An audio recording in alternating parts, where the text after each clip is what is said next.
తిరుమలలో నకిలీ ఐఏఎస్ అధికారి నిర్వాకం వెలుగులోకొచ్చింది. జాయింట్ సెక్రటరీ హోదాలో శ్రీవారి దర్శనానికి సిఫార్సు లేఖ సమర్పించారు నకిలీ ఐఏఎస్ అధికారి నరసింహారావు. అనుమానం వచ్చిన అదనపు ఈవో కార్యాలయం సిబ్బంది విజిలెన్స్ అధికారులకు సమాచారం అందించారు. దీంతో పోలీసులు అక్కడకు చేరుకొని నరసింహారావును అదుపులోకి తీసుకున్నారు. గతంలో కూడా గుంటూరు, విజయవాడలో ఇదే తరహాలో నరసింహారావు మోసాలకు పాల్పడినట్లు పోలీసులు గుర్తించారు.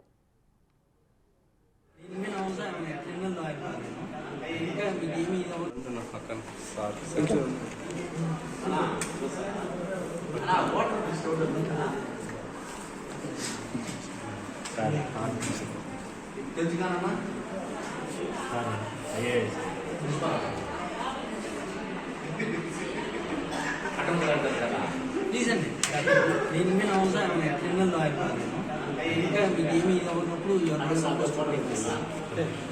చెప్పేది ఫోన్ కాదు, నా రైట్స్ ఏవైతే ఉన్నాయో చెప్పాలి కదా.